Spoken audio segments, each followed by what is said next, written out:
Frankly, my dear, I don't give a damn. I think this is the beginning of a beautiful friendship. I got a bad feeling about this. I'm gonna make him an offer, Kevin. Come on to your butt.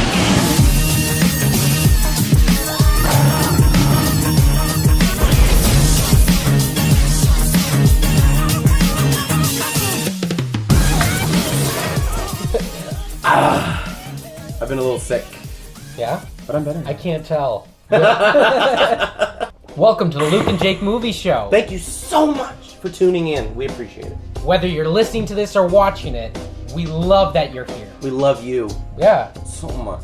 Thursday night, the new Alien movie comes out. And we're huge fans of Ridley Scott. Yes. So, He's an incredible director, has been hugely influential, particularly with his film Alien. Yes. Which is a breakout film, and now returning to that world.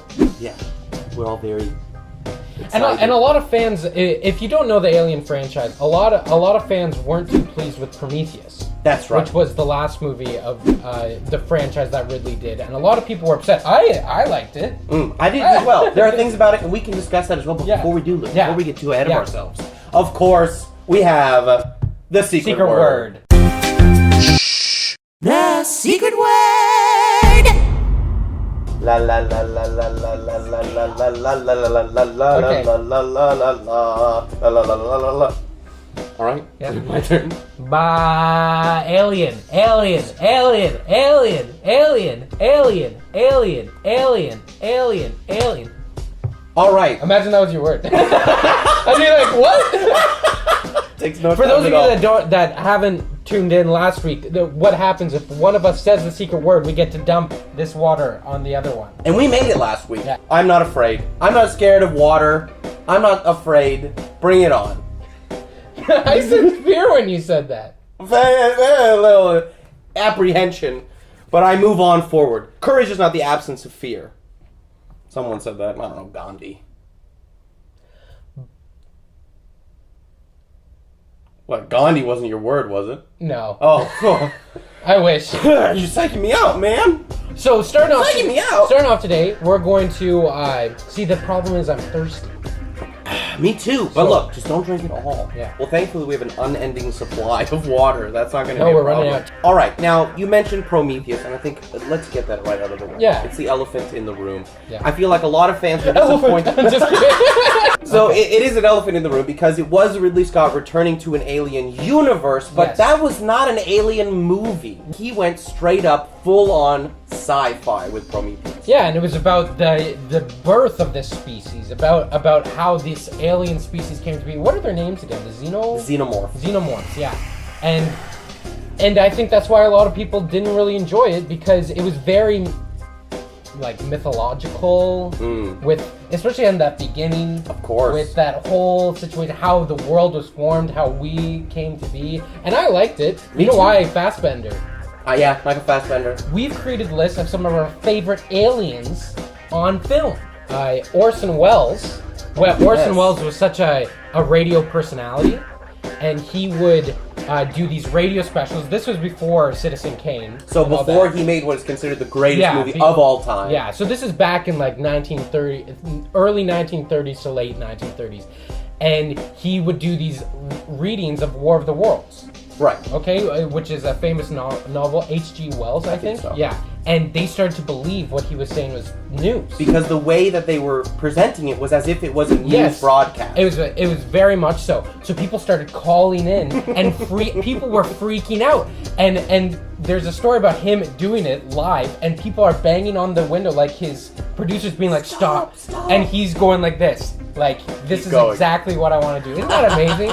So people have always had this attachment to aliens and stuff like that. So my fifth favorite alien is Jabba from Star Wars. Jabba the Hutt.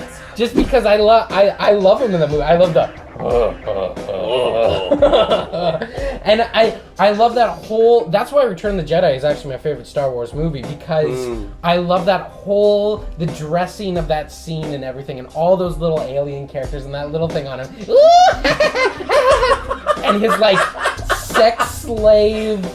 So they had like 8 people or something looks amazing. inside him, puppeting him with the tongue Yeah. and the eyes and the And when tail. Leia kills him. I love it. Oh, it's so good. Okay, you're 5th.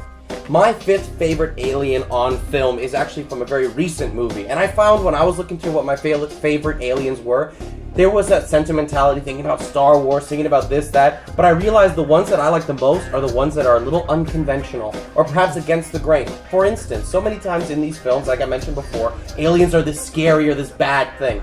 Well, I like it when they kind of they flip the script on that. That aliens may be something else, or they may want something different from us. So I picked one that was so effective in the theater that it made me cringe and feel afraid and in awe while still super curious, and that is the heptapods from Arrival. I love this because they have an intelligence, they're so interesting and weird and different. I like that throughout the film we're learning more about them, even their physicality. At first, we look at them in one way, but then by the end of the film, we're looking at them in a whole different way. If you've seen the film, you know it's brilliant. That scene. It's one of the best science fiction movies of the past few years, in my opinion. Arrival was nominated for Best Picture. It was genius. It was genius, and they actually do show up on my list as well. Ooh, Yeah, so what is your number 4, Luke's favorite film alien?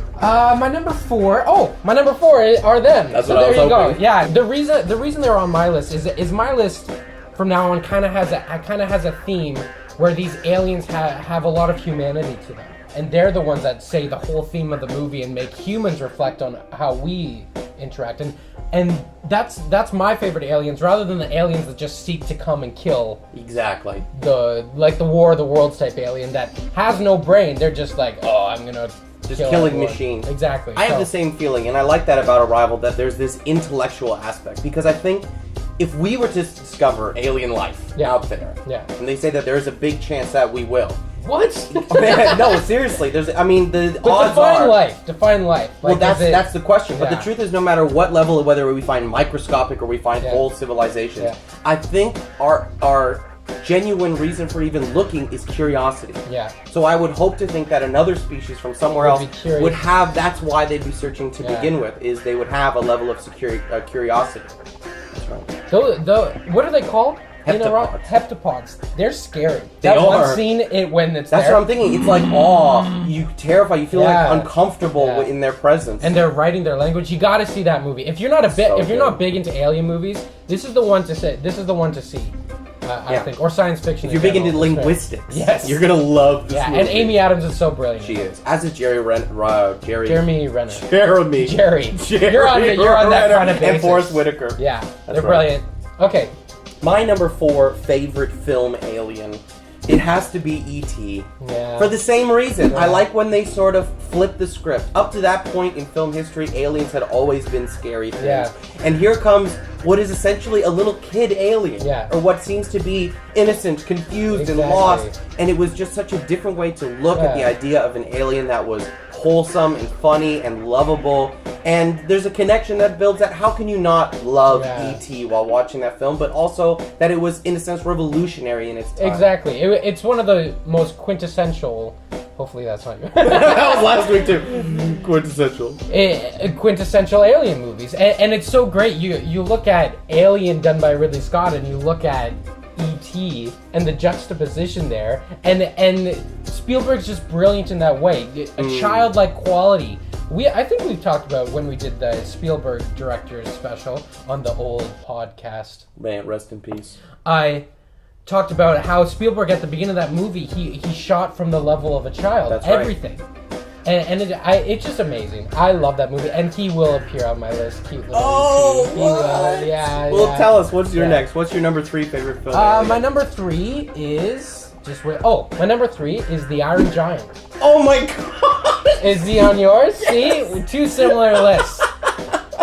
All right, The Iron Giant. We've talked about this before. This is Brad Bird's first directorial debut, and he's the one that did Ratatouille, and he did The Incredibles with Pixar, and this is his first film, and it's about this huge alien robot that lands. Played by Vin Diesel. Yeah, played by Vin Diesel. Of all people. And this boy who's struggles at home takes care of him, and it's very much like the story of like King Kong, how people don't understand a species, and it's adorable and it's lovely. Its ending is beautiful. And the alien's so sweet. Exactly. And he learns from the child. And that's something huge, just like with E.T. as a childlike innocence, treating someone without, and then obviously the military big guys come in and they're like, that's another thing that's great about it, is it's setting in that sort of that 50s post-war period where the Cold War was starting to ramp up. It's all about the Cold War, So tensions are high, and so when this alien comes down and there's all this mystery around him, also his design. I love how they made him look very industrial and so much what those people would be fearing at that time. And it is what you've said, it's the idea of them misunderstanding what this creature is. If you haven't seen The Iron Giant, it's one of my favorite. I actually found it on DVD for $3 the other day, and I was like, I'm gonna get it because it's also on Netflix. It. Yeah. Oh, it is. Yeah. Then why'd I buy it? I don't know. Okay. What's your number 3? Probably another one that's on my list. It is The Iron Giant. Oh, there you go. So we've already discussed it in full. So let's move on. What's your number 2? My number 2. Okay, it was a toss-up, but I had to include him on the list. It's Yoda. Yeah, I knew you were gonna put Yoda. Come on. I know there's 2 Star Wars on my list. I know we've been so Star Wars heavy, so we won't concentrate on Yoda that much.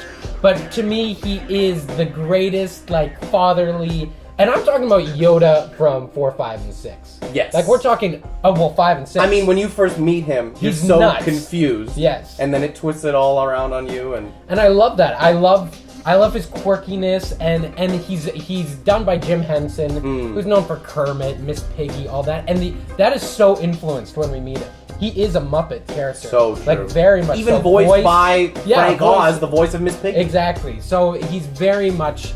I don't know if I can do his voice with my voice. I'm very bad at impressions. There is no try. There is only do. Or that's not even an actual quote. People always use it. No. I thought it was like a misquote. No, like, play it again, Sam, kind of thing. Oh. Fear the force around you. Fear leads to anger. Anger leads to hate. Hate leads to suffering. My number 2 pick is incredibly unconventional. Because this alien character never appears on screen. They are an idea that is being interpreted by our main characters, and it is the aliens from Interstellar. Oh! So there is very some sort unconventional of fourth dimensional being that creates the wormhole that lets the entire story of Interstellar take place. They create the... What do they call it? It's the same word they use in Avengers that he's in at the end of the film. The wormhole? No. It's not my word. Don't worry. It's I don't... What is the name of the Cuban in Avengers? Cuban? The cube. Oh. It's the same word they use to describe the thing. Tesseract. The Tesseract. So they are the ones who create the Tesseract, or these fourth dimensional beings. I got that. Imagine if that was my word. Yeah. The Tesseract. So they're the beings who create this. And again, it's this idea that there's this... The idea of aliens existing beyond our comprehension is something that I think is interesting to explore in a film as well. And that film was beyond a lot of people's comprehension. It's true. I found. Even me on first view, and I was like, well, I've gone back to revisit that film because we're huge Nolan junkies. I love that movie. we love Chris Nolan. I went back, and it is so great. The scale and the influence on everything. What if it's a whole different type of existence that we as humans, we keep thinking of little green men, but what if it's even bigger than that? And that's why I love the idea of the aliens from Interstellar. Yeah. So I have some bad news. I said my word. You said it out by loud. An accident. Yeah. So I think you get the point on me. On you. Yeah. What was it? Scale. I said it, I was like, that's why my sentence didn't make any sense. Because for some odd reason, I was just like, the scale of Interstellar. Oh, yes. Yeah. So, you know what a relief this is? You know what my word was? What? Surprise. Oh, yeah. Well, do what must be done. I feel like a bad dog. You ready? Yeah. Here we go.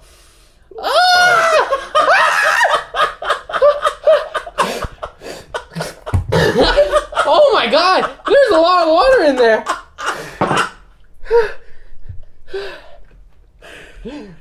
The secret word. More dramatic when you're soaking wet. It's true, eh? So look, what's your number 1 alien? My number one alien. I even got wet.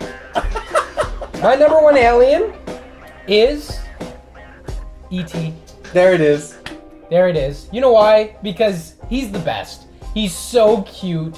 He's so sweet, and he just means well. And that movie just pulls on your heartstrings when he's just like, I'll be right. And he's so cute with it. You see his family in there. He's so cute. It is really cute. So what's your number one? My number one is very appropriate. It's the Xenomorph from Alien. Yeah.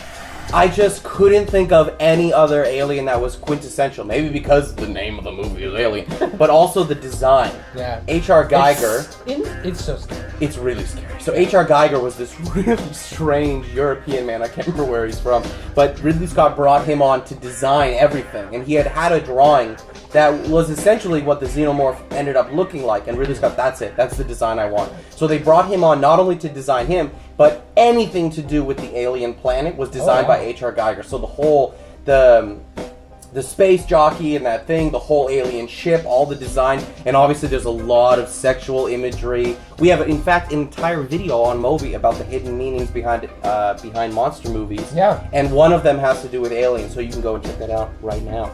But so that's why I think it's combination of design and how perfectly it's used in the film. Mm-hmm. It is this perfect idea of what we are afraid of when it comes to the unknown, and I think for that reason, it's the best. Amazing. If you haven't seen Alien, it's terrifying. It is. Okay. To this day. I actually a month ago, I watched them back to back, Alien and then Aliens. And Aliens is very James Cameron. Like, it's very Avatar. Yes. Like, very Avatar. I think some lines and some actors are the exact same. But the first one, nothing will beat the first one. And I'm really excited for this new Alien because it's going back to that rated R feel. It looks terrifying. And Alien is a sci-fi monster horror movie. Yes. All into one. And Ridley Scott is a master at tension. Yes. And there's so much tension in the first Alien movie. Watch it if you haven't seen it. It is the quintessential Alien movie. I agree. What are your favorite aliens in movies? Do you like more comical aliens such as Galaxy Quest? I don't know if you've ever seen Galaxy Quest or Christopher Lloyd from My Favorite Martian. Or perhaps the cast of Guardians of the Galaxy. Yeah, might be exactly. Your favorite aliens. Drax almost made it on my list. Yeah, I know. Drax is amazing. You know what I often find makes me happier? What? Baked Ice goods. cream. Oh. Baked goods. Welcome to Bake with Jake. And then I'll just do that I'll do like an intro thing even. Welcome to Bake with Jake. Alright, so we're gonna make some alien-themed cupcakes. If you can guess what alien I am making while we're doing this, post your time below. First, add the white stuff. There's two kinds of white stuff. A bunch of brown stuff. There's two other kinds of white stuff. They're baking something, baking whatever. Then you add some, I think that was salt. Then you mix it together like a caveman, because I don't got an electric mixer. That's great, good job. Put that aside, get another bowl.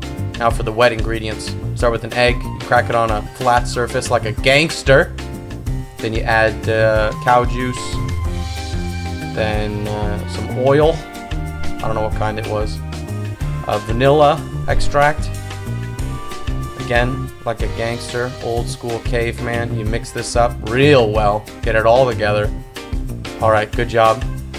Now you slowly start adding the dry stuff in there. And look at that. Oh, look at me go. I didn't speed this up. This is actual speed. Then I gave up and I just realized I was using the wrong size bowl.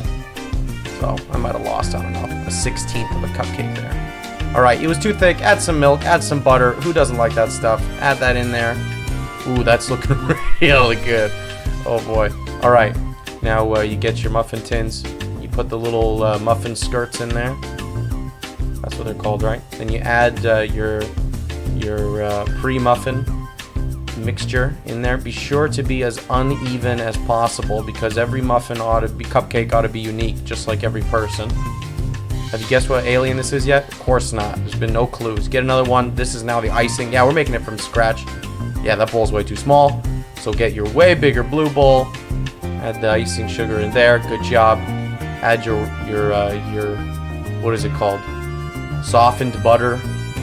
Throw in whatever vanilla extract you have left because you ran out. Add 1 or 2 tablespoons of milk. Back to mixing. This was pretty much the whole time. This is all I did. Alright, now it's important that we add green. What kind of alien do you think I'm making here, folks? Never have enough green. Not even close yet. Keep going. Yeah, no, more. More. There we go. Now we're getting close. Almost gave up there. Tastes delicious. Put that aside. Get a cutting board. What do we got here? Some Sour Patch Kids. Not a sponsor, but we're open. Dump in your sugary goodness into the bowl. Just take the green ones out. Feel free to sample any of the other colors. You get all the green ones out. Now you got to cut them into these distinct shapes that we will use to decorate the cake. So far, so good. Good job. Put that aside. Wipe down because you're not a slob. All right, you got to put them out to cool down a little, otherwise the icing will melt off. All right, once they've cooled down or once you're run out of patience, pick the best looking ones, organize them in a aesthetically pleasing manner. Now green them up, get all that lovely icing on there. All right, now for the decorating. What's this? Some Mentos. Oh, can you guess now what famous film alien these might be? Alright, I didn't have any black icing sugar for the pupils, so I used a Sharpie. What are you gonna do? No one's gonna eat the Mentos out. And then, look, add a little mouth, and Toy Story. Alright, now all I need is someone to taste it. Okay, open. Oh, oh my goodness! Whoa! Is that how they sound? Whoa! Oh! Alright, now you gotta eat one. You saved our lives. We are eternally grateful. How can I eat them? They're too precious. Oh, look, they're so cute. I can't bear to eat their face. Don't eat the Mentos though, that's Sharpie. How else was I supposed to do it? Well, I don't know. Be creative, Mr. I used a Sharpie. Yeah, I guess. Everything's from scratch. Yeah. I'm married to such a talented man. Okay, enough talking about me. More eating.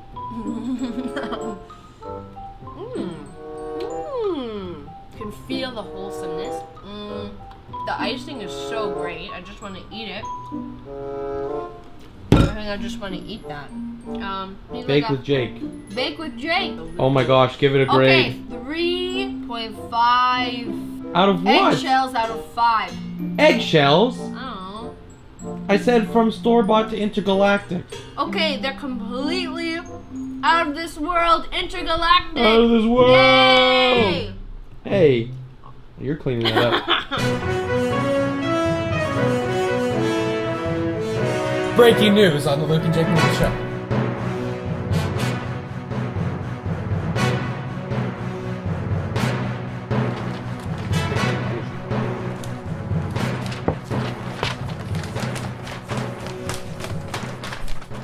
Breaking news On the Luke and Jake Movie Show.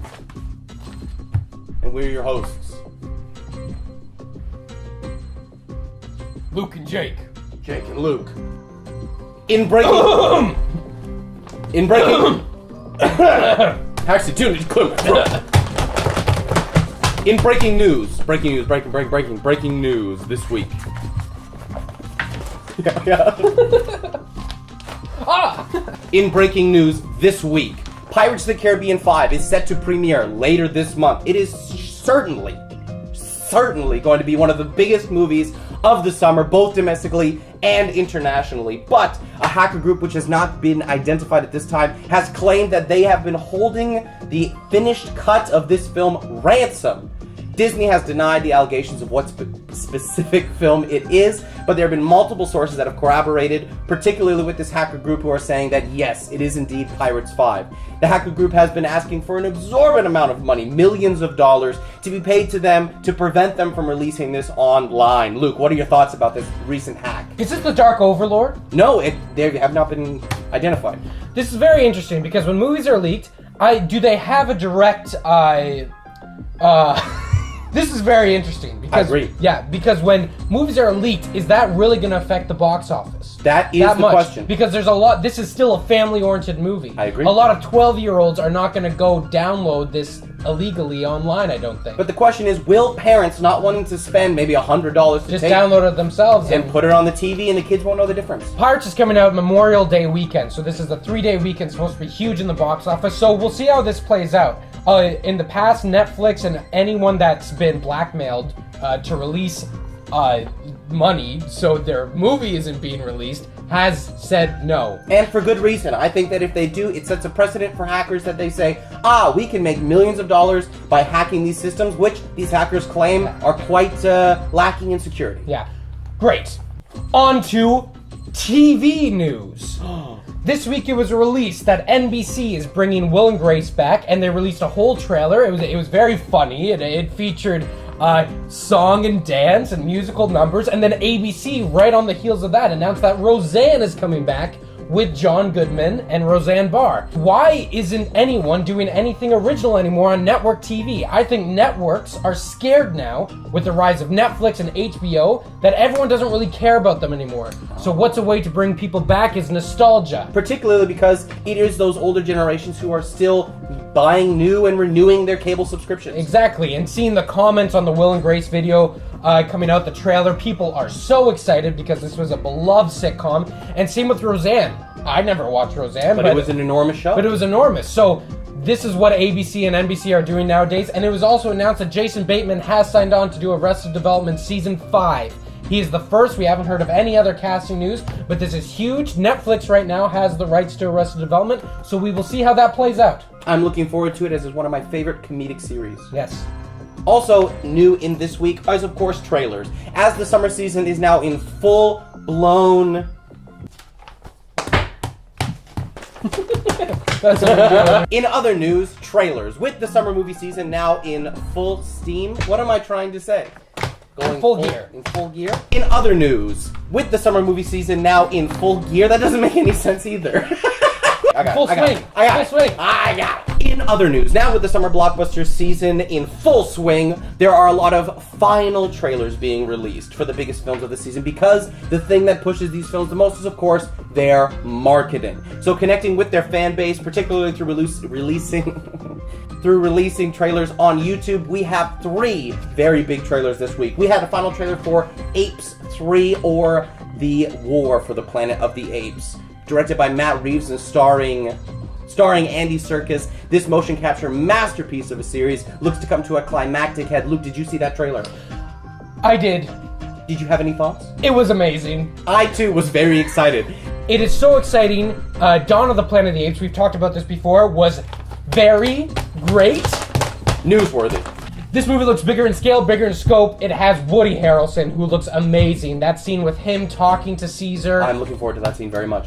This is my most hyped about movie for this summer. And I think for good reason. I think we're going to see a great ending to this series. Yes. And maybe the birth of another trilogy exploring the continuing story of these apes on Earth. Also a trailer for Transformers 5. Yes, this is the 5th in the Transformers series, a final trailer for it, showing even more Bayham, taking it to the max. This looks to be Michael Bay's biggest film of all time, as it's spanning multiple timelines, looking into the future. Mark Wahlberg, all your favorite Transformers are back in this twisted metal heap of garbage-looking trailer.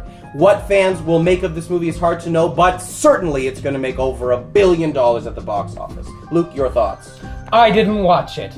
Aha. Also, our last one is a trailer, but also a featurette for the upcoming Mummy film, which is to spark off the beginning of a brand new shared universe of the monsters. We see Tom Cruise opposite Russell Crowe, who is explaining in this featurette that he is, in fact, Dr. Jekyll, who is famous for also being Hyde. So you can see already they're starting to connect these monster universes. We'll probably also be seeing things like Frankenstein and Wolfman and Dracula, perhaps. But so in this, they explain that there's going to be this sort of hub for the universe. As Russell Crowe is acting almost like the Samuel L. Jackson was, like the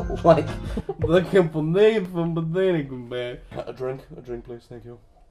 I look like I'm the one who had water drenched on me. Yeah, I'm sweating like crazy. Not It's me. so hot I'm today. nice and cool. Russell Crowe looks to be acting as the Nick Fury, the Samuel L. Jackson, from the Avengers series, and will be bringing all of these monsters together. Luke, did you see this featurette? Nope. Well, let me tell you about it. They're saying that this hub is called the Prodigium, and it is based in the Natural History Museum, and it looks like that's where a lot of the action in this franchise will continue to go. Luke, do you have any thoughts about the Mummy film and this shared monster universe? I'm not buying it. Me neither. I do not think it's going to pan out the way they want it to, and I would not be surprised if this is the first and the last in the Monster Universe franchise. It all depends how it does worldwide. I agree. I think as long as it hits around 500 million mark, they'll keep going with it.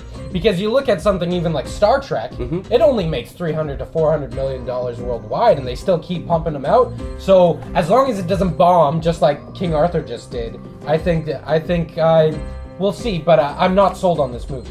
I have to feel the same way. I think that they are approaching this in a very strange way, as if it's Mission Impossible with monsters, and I don't think that's at the core of what a monster film should be. Now, maybe they're trying to go the same route as Godzilla, King Kong, and we'll see how that pans out when those two meet on film, which they certainly will. In 2020, I think. Something like that. But what is exciting is to see people like Tom Cruise and Russell Crowe on screen together. Whether or not I will see this film, that is the question, but will it succeed? We're going to find out. Yes. Finally in news, there's been some big director news. First off, it was announced today that Robert Zemeckis is almost confirmed to be the director for The Flash. This movie has been in development for years, and the first director dropped out, just like with all the problems going on at DC right now. There's a whole slew of problems over there, but Robert Zemeckis is a great choice. This is the man responsible for movies such as Back to the Future, The Polar Express. Forrest Gump, which he won the Oscar for. Castaway. Most recently Allied with Brad Pitt and Marion Cotillard. It's a unique choice. He's never done a superhero movie, but it's nice to see someone with a huge name is stepping into the role of a superhero movie director. So we'll see how it plans out, and we'll see in November if Ezra Miller is good as the Flash. We have no idea. He looks promising. He's a great young actor, so we'll see. And that has been it in Breaking News.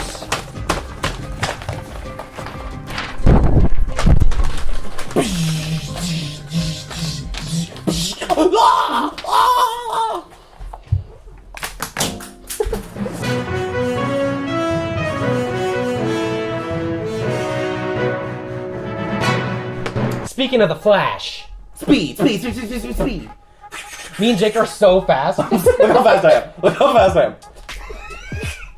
I am. We're so fast. This is the Luke and Jake movie show. Speed round. This is where we have 10 questions for one another that we must answer in succession as fast as we can. And this week, because it is alien themed, we have a lot of exciting little alien questions. So this is where the truth comes out. That's right. Because you can't think about it. So we apologize in advance. I think I'm gonna go first. Jake has 10 questions. Luke, are you ready? No. Good, because neither am I. Hold on. Speed round. All right, first thing that comes into my brain. Luke, what is your all-time greatest fear? Getting buried alive. What is the real reason the alien xenomorph wants to kill everyone? Because he wants Sigourney Weaver in bed.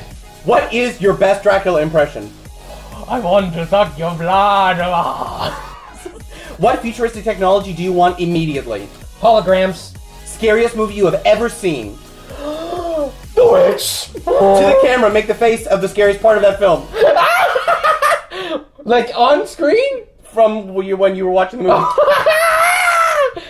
It is 2 a.m. You hear a noise in your kitchen. You go there. You see a shape. It's E.T. What do you do? Hug him. You find out that I am actually an alien. What is your reaction? Kill you. Are you actually surprised? What? Are you actually surprised? No, not really. What is your favorite Star Wars alien and why? Yoda, because he's the best. And what's your best impression of that alien? Jedi you are. It's not like Kermit the Frog. I know. But still in the same vein, Muppet. I agree. So, hey, there you go. Hey, you may not have hit the bullseye, but you hit the target. I hit the target. Speed round. I'm ready. Let me get zenned out. Some of first. mine are kind of the same as yours. Uh-oh. Are you ready? I was born ready. Your biggest fear? Open water. Worst way to die? Burn to death. Arnold Schwarzenegger impression. I'll be back. Best Star Trek series?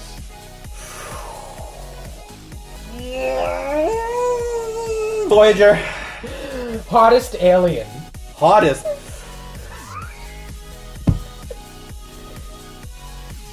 Talk. Speed. Han Solo. He's not from Earth. Oh. Best Ridley Scott movie. Alien. Worst Ridley Scott movie. Body of Lies. What do you want for lunch? Indian food. What would you yell at an alien before you killed it? A lot of profanity. A lot of profanity. We'll just bleep it out. How about that? Yeah. I'd probably say something like,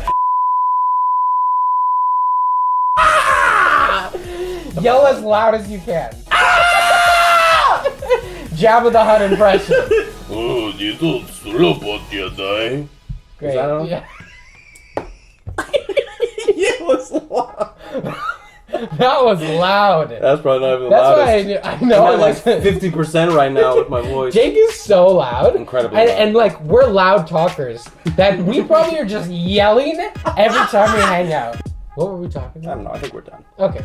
So thank you again for tuning into Luke and Jake Movie Pod. Whoa. Oh. Luke and Jake Movie Show. That Go was ahead bad. and subscribe to us on iTunes, SoundCloud, and on YouTube. Yeah. If you're watching this on YouTube right now, check out the other videos on MOVI. There's some great ones all about movies. And as we always say, Go see a movie. tell them we sent you. Tell him we sent ya! Tell them we sent you. We will. Tell him we sent ya. You know what I want to do? You know what I want to say? Yes,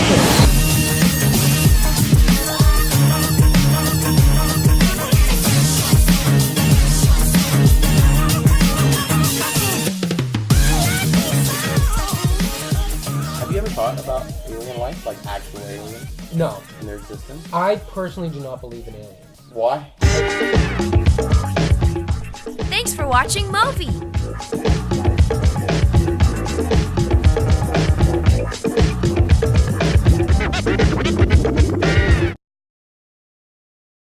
I really don't think they're out there. Here are some popular theories about aliens. Okay. So, of course, you have the crazies who are talking all the time about UFOs and Yeah. and the government and trying to keep aliens as a secret and all that. But there's not much to that. But there have been some who say, well, let's look out at the stars. There are so many possibilities that the odds are that there must be life somewhere else.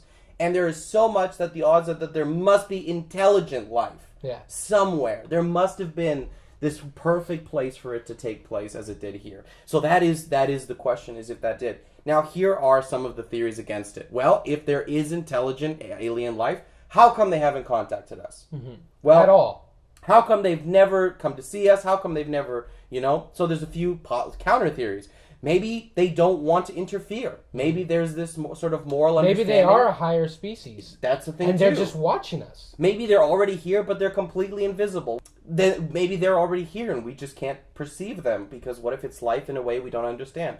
Also, the fact that we haven't been able to communicate with alien life is kind of to this is because there are limitations to the speed of light. Mm-hmm. So, for instance, we've been beaming out radio into the cosmos for 100 years or so. Yeah. But even that, traveling nearly the speed of light, has not traveled nearly far enough to make a galactic impact. Also, the Earth and our solar system are spinning at a rate and in a direction that then those radio waves, even so, it creates blind spots in the universe. So it's just the fact that it's just too darn big.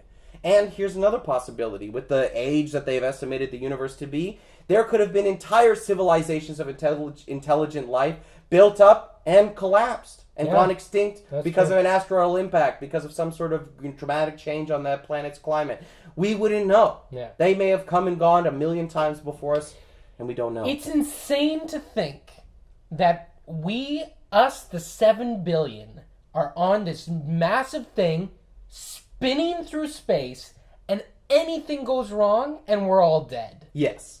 That is insane. There is a large... That is just when you think about it. Yeah. When you think about the zooming out effect, just like, duh, duh, duh, you're nothing. It's crazy. There's a satellite that was taken to the far reaches of our solar system, and there's some that are just escaping our solar system for the first time ever.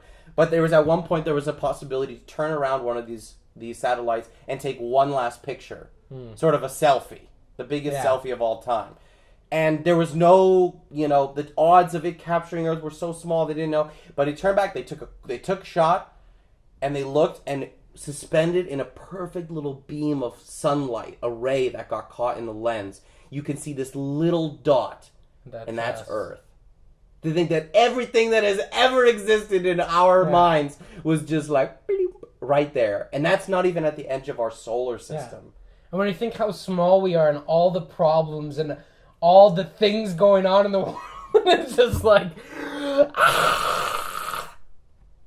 if aliens came, everything would change. Everything would change. Everything. Instantly. Every problem, and I think, just like Arrival, that's what it would take for peace to be brought to the world. Everyone would come together. This extraterrestrial that we have to join together to destroy, or they'll destroy all of humanity. Watchmen. I'm scared. It's worth thinking about. Even if just a fun thought experiment. It actually makes your problems of everyday life go, wow, that really doesn't mean nothing in the long run. Whatever. Who needs rent?